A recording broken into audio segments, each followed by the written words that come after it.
Moneymaster helps a poor woman afford food for her kids. The words she said to thank him made him fall in love. Hey there, I'm Alex, your guide through today's extraordinary tale on Hearts of Crime. What you're about to witness is a story of passion and danger that will keep you on the edge of your seat. Trust me, when I say the twist at the end will leave you absolutely speechless. If you enjoy these forbidden love stories, please hit that like button and drop a comment below sharing your thoughts. Make sure to subscribe and turn on notifications so you never miss our daily uploads of these incredible stories. Stay with me until the very end. I promise the conclusion will shock you in ways you can't imagine. So sit back, relax, and enjoy today's episode. Have a wonderful day, and may God bless you and your family. The line at Westside Grocery stretched nearly to the door. Nathan Reed drummed his fingers on the handle of his shopping cart, glancing at his Patek Philippe watch. He wasn't accustomed to waiting.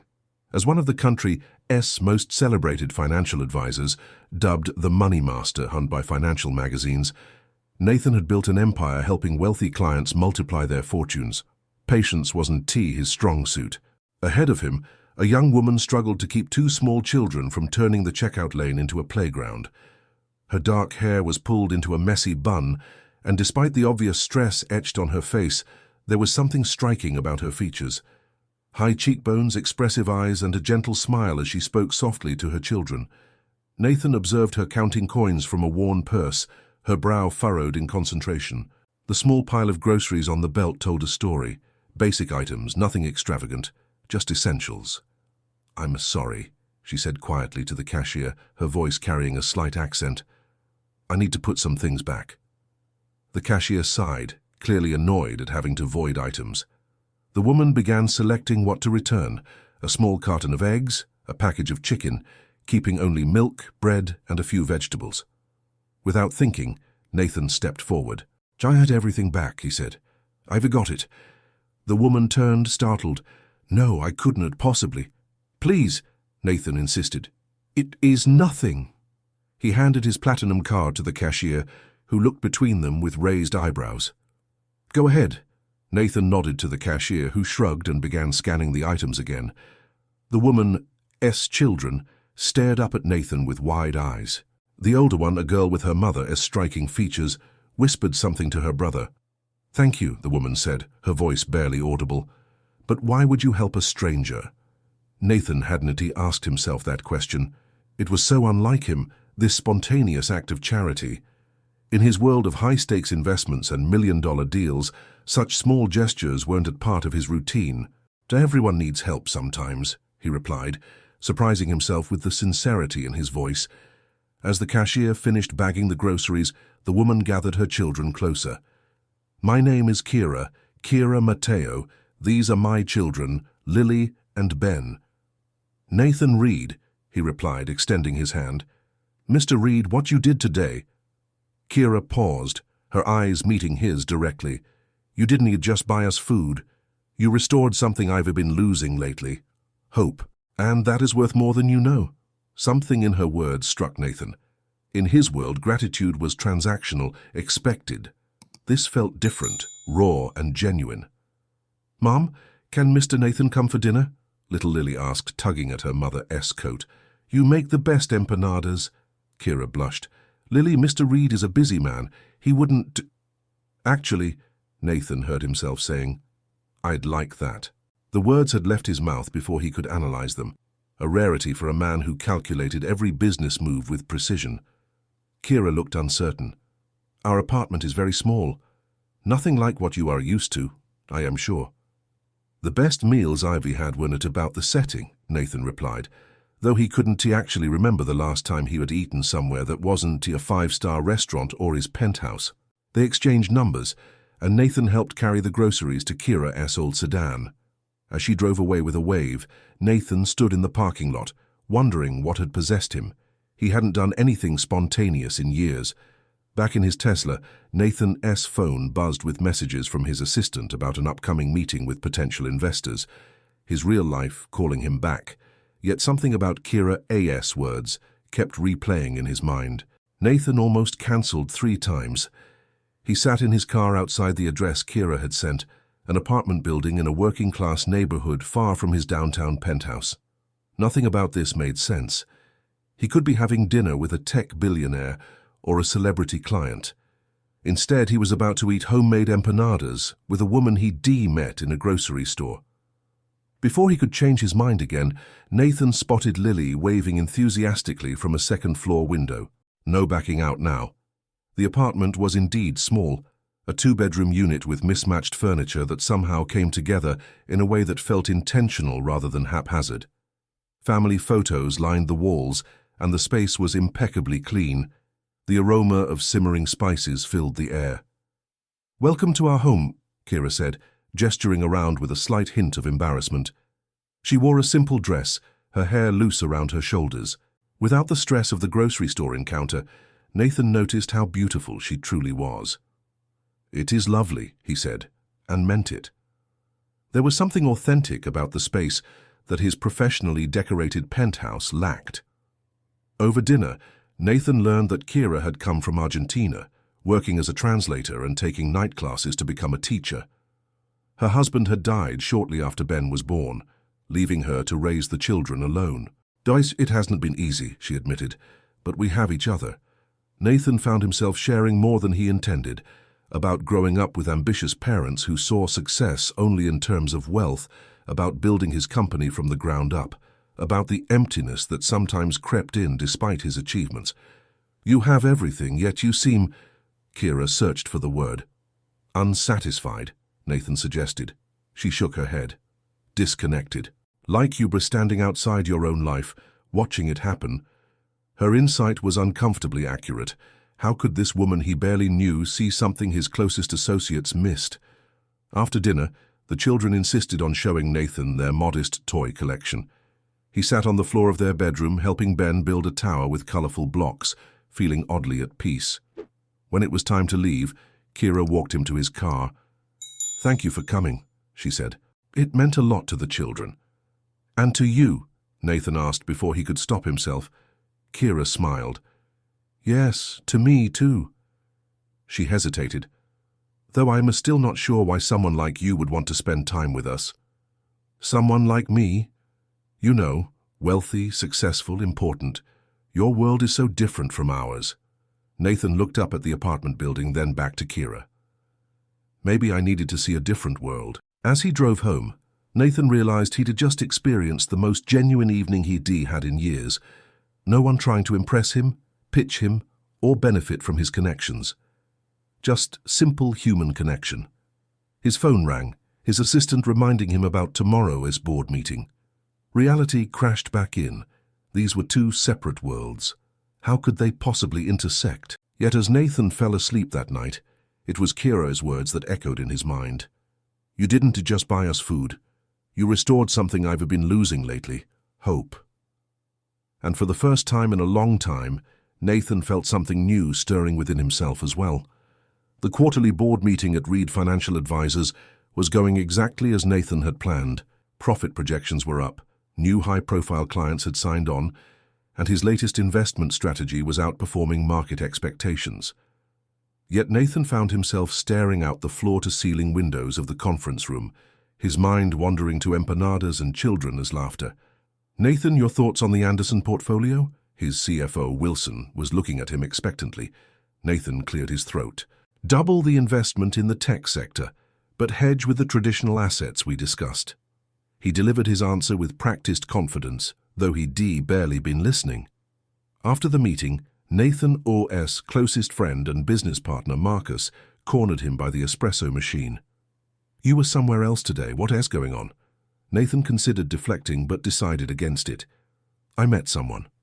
Marcus' eyebrows shot up. "A woman who got the great Nathan Reed distracted during a board meeting? This I have to hear about." "It is not what you think," Nathan replied, though he was not entirely sure what it was. "She is just different." "Different good or different concerning?" Marcus asked. "Remember the actress who tried to get you to fund her one-woman show about alien abductions?" Nathan laughed. "Nothing like that. She's genuine.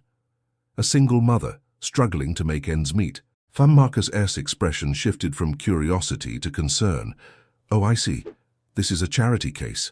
No, Nathan said sharply, surprising himself with his defensiveness. It is not like that.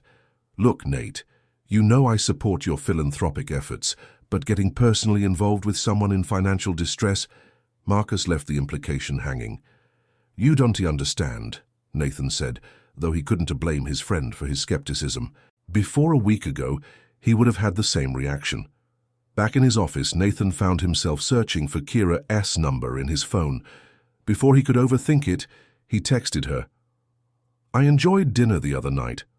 Would you and the kids like to join me for a day at the Riverside Park this weekend? Her response came faster than expected. The children haven't stopped talking about you. We'd love to, but only if you let us bring the picnic this time. Nathan smiled at her insistence on reciprocity. It was refreshing after years of people trying to get whatever they could from him. Saturday arrived with perfect weather. Nathan parked his Tesla. He would debated taking something less ostentatious but decided against the pretense, and spotted Keira and the children waiting by the park entrance. Lily ran toward him the moment she saw him, while Ben followed more cautiously. Mr. Nathan, did you bring your super-fast computer like you promised? Lily asked, bouncing with excitement. Nathan knelt to her level. Even better, I brought kites. He pulled out a bag containing 3 colorful kites he picked up from a specialty store. Keira approached with a picnic basket. You didn't have to bring anything, she said, but her smile showed she was pleased. Fair deal's a deal. You handle the food, I handle the entertainment, Nathan replied.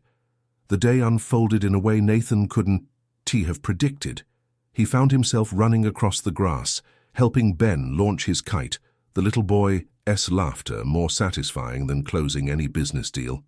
Keira joined them, her hair blowing in the breeze, looking relaxed in a way he hadn't seen before. During their picnic, a spread of homemade sandwiches, fruit and cookies, Nathan noticed Keira watching him. What? He asked. You read different today, she observed. More present. Nathan considered this. I think I am. As the children played nearby, Keira asked, Can I ask you something personal? Nathan nodded, curious. With all your success, all your wealth, are you happy? The question caught him off guard. No one asked Nathan Reed if he was happy. They asked about his investment strategies, his business acumen, his next big move, never his happiness. I am successful, he answered reflexively. Keira shook her head. That is not what I asked. Nathan watched Ben and Lily chasing each other around a tree. Happiness wasn't the goal, he admitted. Achievement was, excellence, being the best. And now, I'm not sure. He turned to face her. What about you? Are you happy? Keira looked thoughtful. I have moments of great joy, she said, glancing at her children, and moments of overwhelming worry. But yes, beneath it all, I think I am happy. My life has meaning, even when it is difficult. Nathan envied her clarity. His life had direction but lacked the meaning she spoke of. As the afternoon wore on, Nathan found himself sharing more about his life. His drive to prove himself, the relationships sacrificed for success, the emptiness that sometimes overwhelmed him despite his achievements. It sounds like you've been running towards something, Keira observed, without knowing what it is. Or away from something, Nathan added. Before they could continue, their conversation was interrupted by a man approaching their picnic spot. Nathan recognized him immediately. James Harrington, a potential client he'd been courting for months. The man did a double-take upon seeing Nathan sitting on a blanket in casual clothes. Nathan Reed, I thought that was you, Harrington said, his voice carrying a note of surprise. Nathan stood. James, good to see you. Likewise, quite unexpected. Harrington's eyes moved to Keira and the children. This is Keira, Nathan said, then motioned to the kids. Tierson, Ben and Lily. Charmed, Harrington said, though his expression suggested confusion rather than charm. I didn't realize you had family in town. Before Nathan could correct the assumption, Harrington continued, We should still be on for our meeting next week, yes? My team is quite excited about your investment proposal. Absolutely, Nathan confirmed. As Harrington walked away, Nathan noticed Keira's questioning look. Important client? She asked. Fair potential client, Nathan corrected. His firm controls a significant portfolio that would be valuable to us. Keira nodded, but something had shifted in her demeanor. The rest of the afternoon passed pleasantly, but Nathan sensed a new guardedness from Keira. When it was time to leave, he helped pack up the picnic. "I had a wonderful time," he told her sincerely. "So did we," Keira replied. "The children adore you." "And their mother?" Nathan asked, surprising himself with his directness. Keira looked up at him, her expression serious. "Their mother is cautious." "This has been lovely, Nathan, but I am not sure where this fits in your world. The look on your client's face when he saw you with us." "That doesn't matter to me," Nathan interrupted. "Perhaps it should," Keira said gently. "Your life is very different from ours." Nathan wanted to protest, to tell her that none of that mattered, but he knew there was truth in her words. Instead, he asked, "Can I see you again?" Keira hesitated, then nodded. "Yes, but maybe we should be realistic about what this is." "And what is this?" Nathan asked. "And I'm not sure yet," Keira admitted.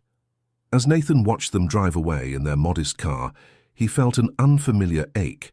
His phone buzzed with messages from work, reminding him of the reality awaiting him back in his world of wealth and power. Yet somehow, that world felt less substantial now. The following weeks brought a new rhythm to Nathan's life. Board meetings and client consultations still filled his days, but his evenings increasingly involved dinner at Keira's apartment, helping the children with homework, or simple conversations on her small balcony after the kids were asleep. Nathan found himself opening up to Keira in ways he never had with anyone. He told her about growing up with parents who measured love in achievements, about the loneliness of success, about his fear that he might have built an empire at the cost of a meaningful life. In turn, Keira shared her struggles, coming to this country with dreams of becoming a teacher, falling in love with a man who died too young, balancing work and parenting while trying to finish her education. Despite the hardships, her stories contained a resilience and joy that fascinated Nathan. "How do you do it?" he asked one evening as they sat on her balcony, the city lights twinkling below. "How do you stay so hopeful?" Keira considered the question. "When my husband died, I thought my world had ended. I was in a strange country with 2 small children and very little money." She paused, looking out at the night sky. But then I realized, the world doesn't stop for your pain, it keeps going. You can either move with it or be left behind." Her words resonated with Nathan, who, despite his success, had in many ways allowed himself to be left behind emotionally. At Reed Financial, rumors began circulating about Nathan's frequent absences and mysterious evening plans. Marcus confronted him after Nathan declined a dinner with influential clients to attend Ben's school play. "What's happening with you, Nate?" Marcus demanded. "You re-distracted, turning down important meetings, leaving early. This isn't tea like you." "Maybe it should be like me," Nathan replied.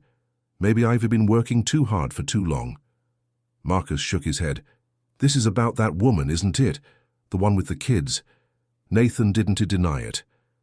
"You know how this looks, right?" Marcus continued. "The great Nathan Reed chasing after some struggling single mother. People are talking, they think she is after your money." "That is ridiculous," Nathan snapped. "Keira is not like that. Are you sure? Have you checked her background? Do you even know if her story is true?" Nathan felt anger rising. "I trust her." "That is not like you either," Marcus said. "You don't trust anyone. That is why you were successful." The words stung because they contained truth. Nathan had built his success on careful analysis and healthy skepticism. He evaluated every investment, every business partner, every opportunity with meticulous scrutiny. Yet with Keira, he followed his instincts without question. That night, alone in his penthouse, doubt crept in. What did he really know about Keira? Had he been so desperate for genuine connection that he'd abandoned his usual caution? The next morning, Nathan did something he'd never thought he would. He asked his company's security team to run a background check on Keira Mateo. "I need complete discretion on this," he instructed his head of security, feeling a twist of guilt in his stomach. 2 days later, the report arrived in a sealed envelope. Nathan stared at it on his desk for hours before finally opening it. Each page revealed pieces of Keira Matteo's life, her immigration records, employment history, the death certificate of her husband, financial struggles, outstanding medical bills from when Ben had been hospitalized with pneumonia, her student loans for the education degree she was still pursuing. There were no red flags, nothing suspicious, just the documented evidence of the life she described to him, a life of hard work, loss, and perseverance. Nathan felt ashamed for doubting her. He slipped the report into his shredder, watching it disappear into confetti.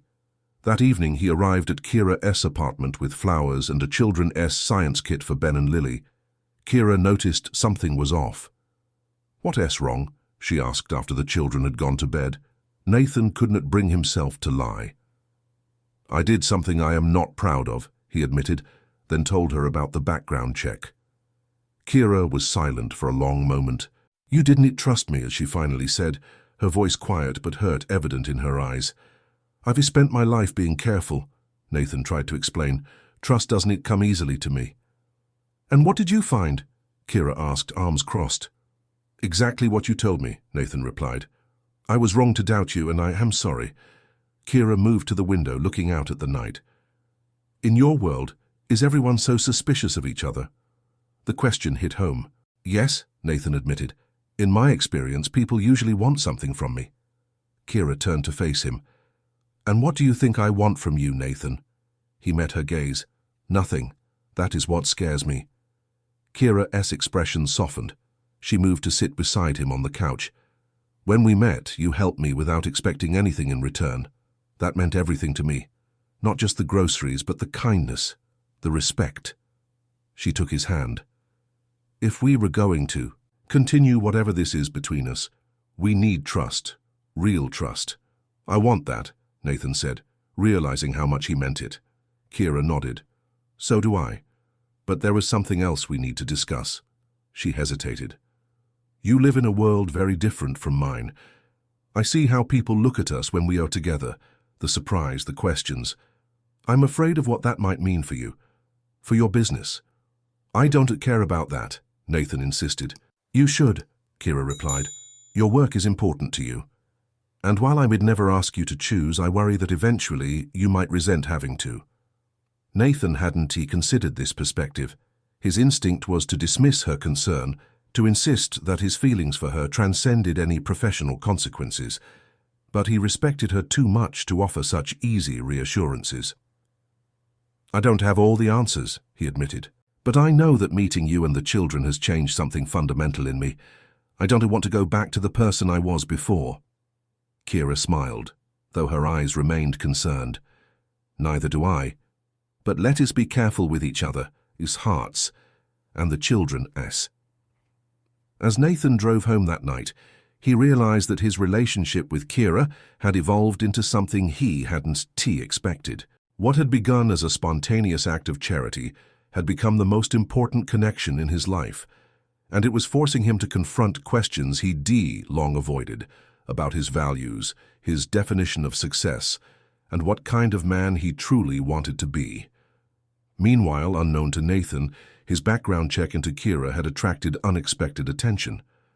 In the sleek offices of a rival financial firm, a file was being compiled, not on Keira Mateo, but on Nathan Reed himself, and the woman placing it on her desk was smiling, seeing an opportunity she'd been waiting for. "So the money master has a weakness after all," she murmured, closing the folder marked Reed Asset Acquisition. "How interesting." The invitation to the annual Financial Excellence Awards arrived on Nathan's desk with its usual gold-embossed lettering. Normally, this event, where he was frequently honored, was a highlight of his professional year. This time, however, he found himself hesitating. The awards coincided with Lily's dance recital, a fact that would have seemed inconsequential to him not long ago. "You can to miss the FEA," Marcus insisted when Nathan mentioned his conflict. They were reviewing quarterly projections in Nathan's office. "The Harrington deal is hanging by a thread, and James will be there. You need to close this." Nathan leaned back in his chair. "Cannot you handle Harrington? You know the proposal as well as I do." Marcus stared at him. "Who are you and what have you done with Nathan Reed? You've never missed these awards. It is basically your coronation every year. It is just one night, Nathan replied, though he knew it was more than that. It was a symbol of shifting priorities. It is not just one night, Marcus countered, echoing Nathan's thoughts. It is a statement, and right now, you are making the wrong one. He hesitated, then added, The board is getting nervous, Nate. Your dedication has been questioned. There is talk about your personal situation. My personal situation? Nathan raised an eyebrow. The single mother, the children, your frequent absences. People are wondering if you were still the right face for Reed Financial. Nathan felt anger rising. I've rebuilt this company from nothing. Our performance numbers are stronger than ever. For now, Marcus said. Thanks, but clients invest with us because of you, your reputation, your focus. If that changes... He left the sentence unfinished. After Marcus left, Nathan sat alone, weighing his options. The career he built versus the new life he was discovering with Keira and her children. Was it really impossible to have both? His phone buzzed with a text from Keira. Lily's so excited about her recital. She keeps practicing in front of the mirror. She asked if you were to be there. Before Nathan could respond, his assistant interrupted. Ms. Vega is here to see you. Nathan frowned. He didn't have any appointments with a Vega. Send her in. The woman who entered his office exuded confident professionalism in a tailored suit. She extended her hand with a practiced smile. Mr. Reed, I am Helena Vega, CEO of Vantage Financial Partners. Thank you for seeing me without an appointment. Nathan recognized the name. Vantage was an aggressive, up-and-coming firm that had been poaching clients from established advisors. What can I do for you, Ms. Vega? Helena took a seat without waiting for an invitation. I'll be direct. Vantage is interested in acquiring Reed Financial. Nathan laughed. We are not for sale. Everything has a price, Helena replied, unfazed, especially when there are extenuating circumstances. Nathan's amusement faded. Meaning, Helena removed a folder from her briefcase. Your relationship with Keira Mateo has created vulnerabilities. Your attention is divided. The board is concerned. Your partner, Marcus, is concerned. She slid the folder across the desk. These are the terms we were prepared to offer. Very generous, I think you all agree. Nathan didn't touch the folder. How do you know about Keira? Helena smiled. And it's my job to know everything about potential acquisitions, including their leadership as distractions. Keira isn't a distraction, Nathan said coldly. No? Helena raised an eyebrow. Then why has your attendance at key client meetings dropped? Why are you considering missing the Financial Excellence Awards for a child's dance recital? A child who isn't even yours? The calculated precision of her knowledge unsettled Nathan. I think this meeting is over. Helena stood. Consider our offer, Mr. Reed. Before your board forces your hand, change is coming whether you initiate it or not. She gestured to the folder. Those terms are available for 48 hours. After she left, Nathan opened the folder. The offer was indeed substantial, far above market value, but what truly caught his attention were the attached documents. Surveillance photos of him with Keira and the children, transcripts of conversations with Marcus, confidential board meeting minutes expressing concerns about his personal entanglements. Someone close to him was feeding information to Vantage. But who, and how deep did the betrayal go? That evening, Nathan arrived at Keira's apartment distracted. While Ben showed him a science project and Lily demonstrated her dance routine, he found his mind drifting to Helena Vega's threat and the evidence of a mole within his company. After the children were asleep, Keira brought tea to the balcony, where Nathan was staring at the city lights. You haven't been present all evening, as she observed, sitting beside him. What is wrong? Nathan hesitated, then told her about Helena's visit, the acquisition offer, and the evidence of surveillance. Keira's face paled. They've been watching us, taking pictures of the children? Her protective instinct flared. That's unacceptable. I agree, Nathan said, and I am going to handle it. But there is something else. He took her hand. This situation made me realize that I've been trying to live in two separate worlds. My professional life and my life with you and the kids. I've been compartmentalizing and it is not working." "What are you saying?" Keira asked quietly. "I am saying I need to make a choice, and I choose you." Keira shook her head. "Nathan, I never wanted you to have to choose. Your company is important to you."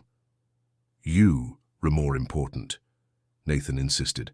"What Helena made me see is that I've been holding back, afraid to fully commit to what we're rebuilding together because it doesn't fit my old definition of success." "And what is your definition now?" Keira asked. Nathan looked at her. "Happiness, purpose, connection, the things I've found with you and the children." Keira's eyes glistened. "I love you," she said simply, "and the children love you. But I don't want you to resent us someday for what you gave up." "I want tea," Nathan assured her, "because I am not giving up anything that truly matters. I built Reed Financial to prove something to my parents, to the world, to myself. But the company isn't teamy. It is just something I created." "So what will you do?" Nathan smiled, a plan already forming. "I am going to save my company, and then I am going to transform it. But first I need to find out who has been betraying me." In the next morning, Nathan called an emergency board meeting. As the directors filed into the conference room, he studied each face, wondering which of them had been working with Helena Vega. "Thank you all for coming on short notice," Nathan began. "I've received an acquisition offer from Vantage Financial Partners." He slid copies of the offer around the table, watching reactions carefully. "This is substantial," commented Director Chen, adjusting her glasses. "Indeed," Nathan agreed. "Vantage seems very eager to acquire us. The question is why?" He let the question hang in the air. "And how did they come to possess confidential information about our operations?" Uneasy glances circulated around the table. "Someone in this room has been feeding information to Helena Vega," Nathan continued. "Board minutes, client information, details of my personal life." "That is a serious accusation," said Director Westin, a longtime ally. "It is," Nathan agreed, "and I have evidence." He hadn't expected what happened next. "It was me," Marcus said quietly from the end of the table. Nathan felt as if he'd been punched. "You?" Marcus met his gaze. "Vantage approached me months ago. They offered me a partnership position post-acquisition, a significant stake." The betrayal cut deep. Marcus had been with him since the beginning, his oldest friend in the business. "Why?" Nathan asked, struggling to keep his voice level. "Because you've been letting go of the reins," Marcus replied. "This company needs focused leadership, and lately your focus has been elsewhere. So rather than talk to me, you decided to sell us out." Nathan's anger was rising. "I tried talking to you, Marcus countered. "You dismissed my concerns about your personal situation." Nathan took a deep breath. My personal situation, as you call it, is the best thing that has ever happened to me. It has helped me recognize what truly matters." He looked around the table. "I've built this company with a singular focus: growth, profit, prestige. And we achieved all of that.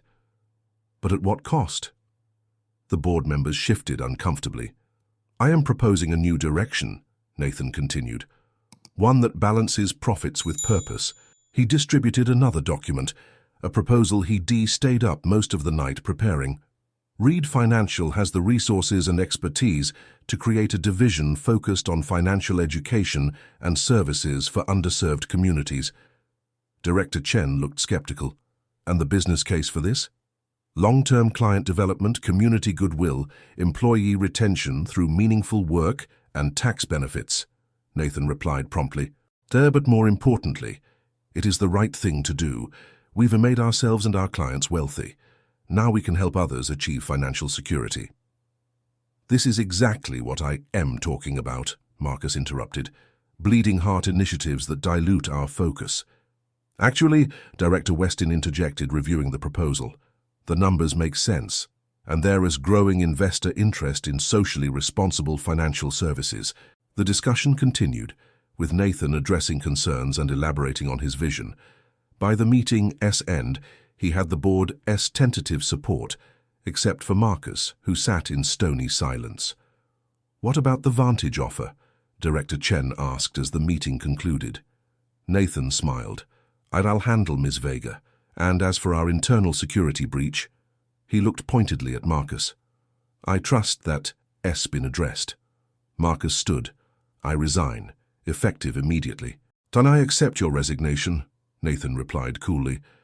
"But Marcus, remember this. I would have shared everything with you if you had been willing to grow with me instead of against me."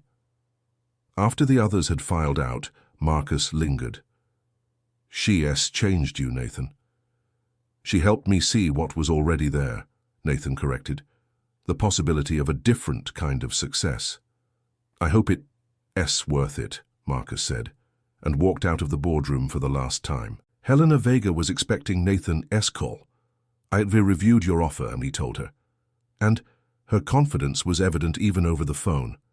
"I am declining. Reed Financial isn't for sale." Helena laughed softly.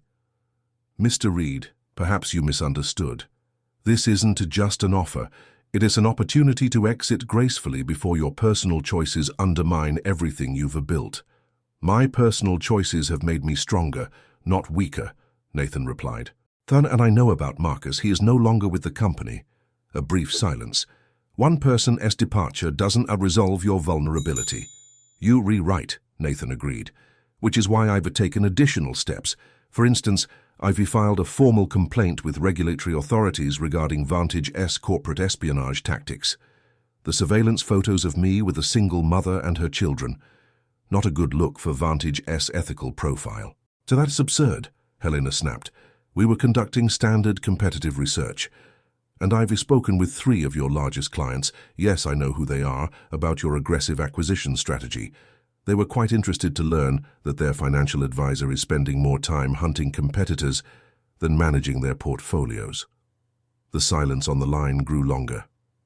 "You can pursue this, Ms. Vega," Nathan continued calmly. "But I promise you it won't end well for Vantage, or for your career." "You're making a mistake," Helena finally said, but the confidence had drained from her voice. "No," Nathan replied. "For the first time in a long time, I am not."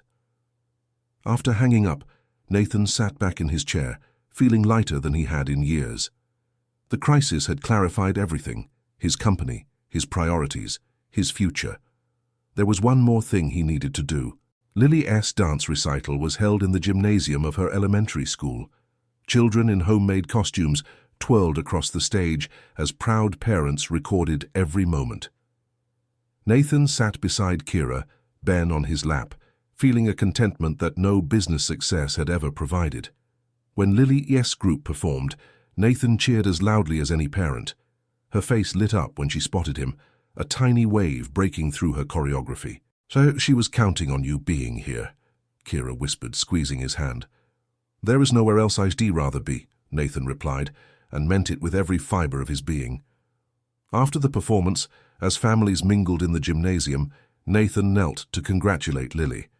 "You were the best dancer on that stage," Manny told her. Lily beamed.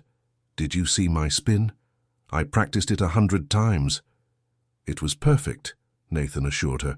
"They're so perfect that I have a special question for you and your brother." He glanced up at Keira, who looked puzzled. "If it's okay with your mum, of course." Keira nodded, curious. Nathan took a small box from his pocket. "I want to ask all 3 of you something important." And he opened the box, revealing a beautiful engagement ring. "Keira, Ben, Lily, will you let me be part of your family? Officially?" Lily squealed with delight. Ben's eyes widened, and Keira's hand flew to her mouth, tears welling in her eyes. "You want to be our dad?" Ben asked, his voice filled with wonder. "I'd be honored to be your dad," Nathan replied, his own eyes growing misty. "If that's what you want." Ben nodded solemnly. Lily was already dancing in circles, announcing to nearby families, "Mr. Nathan's going to be our dad." Nathan looked up at Keira. "I know this isn't the most romantic setting, but I wanted them to be part of this. I am asking all of you to be my family." Keira knelt beside him, taking his face in her hands. "You already are our family," she whispered, and kissed him as nearby parents burst into spontaneous applause. 1 year later, Nathan stood on the balcony of a new house, Not a mansion, but a comfortable home with a yard where Ben and Lily could play. The neighborhood was a middle ground between his former penthouse and Keira's apartment, symbolizing the blend of their worlds. Inside, guests mingled at the housewarming party. Keira's translator colleagues chatted with Reed financial executives. Ben and Lily led a group of children in an elaborate game throughout the house, and Keira, now Mrs. Reed, moved among their guests with natural grace, her beauty enhanced by happiness. Director Chen approached Nathan on the balcony. The Reed Foundation's financial literacy program is exceeding all projections, she reported. We've helped over 1,000 families this quarter alone. That is wonderful, Nathan said. And the main business? Stronger than ever, Chen confirmed. Turns out, clients appreciate working with a firm that balances profit and purpose. Our ethical investment portfolio is outperforming traditional options. After Chen left, Keira joined him. Happy? She asked, slipping her arm around his waist. Nathan pulled her close. Beyond anything I could have imagined, he chuckled. You know, when I helped you with those groceries, I had no idea I was changing the course of my entire life. The words I said to thank you, Keira recalled. You didn't just buy us food, you restored hope. Those words woke something in me, Nathan admitted. Something that had been sleeping for a very long time. Inside, they could see Ben showing Nathan's new assistant how to build a proper paper airplane. Lily was teaching the Reed Foundation's director a dance move, worlds merging, boundaries dissolving. We still have challenges ahead, Keira said pragmatically. Your world and mine, they read different in many ways. Not as different as I once thought, Nathan replied. The trappings are different, but the essentials are the same. Love, purpose, connection. Keira smiled. When did the great money master become such a philosopher? Just when a wise woman showed him that the most valuable things in life can't be measured in dollars. He kissed her softly. The true wealth was in front of me all along. I just needed to learn how to see it. As the sun set over their new home, Nathan reflected on the journey that had brought him here. He had lost a friend and business partner in Marcus, but gained something far more precious. A family, a purpose beyond profit, and the kind of success that couldn't be measured in financial statements. The money master had indeed mastered money, but Keira and her children had taught him to master something far more important, his heart. And in that mastery, Nathan Reed had found his greatest fortune. Months later, a package arrived at the Reed household. It contained a business magazine with Nathan on the cover. The headline read, The Evolution of Excellence, How Nathan Reed Redefined Success in Financial Services. The accompanying article detailed how Reed Financial's innovative approach, blending traditional wealth management with community-focused initiatives, was transforming the industry. It mentioned the Reed Foundation's work in financial literacy, the scholarship program for aspiring financial professionals from underserved communities, and the firm's record-breaking performance. There was a handwritten note with the magazine. You were right. There is more than one path to success. Congratulations. Marcus. Nathan showed the note to Keira as they sat on their porch swing, watching Ben and Lily play in the yard. Do you miss it? She asked. Aren't the old life the simpler focus? Nathan shook his head. Not for a moment. He gestured to their home, their children to her. This is the richest my life has ever been. As if to punctuate his point, Lily ran up the porch steps. Dad! Come see the fort we built! Dad! The word still sent a thrill through him each time he heard it. Coming, princess, he called, setting aside the magazine with its celebration of his professional success in favor of something far more valuable, the joy in his daughter Ari's eyes as she tugged him toward the magnificent blanket fort that awaited his approval.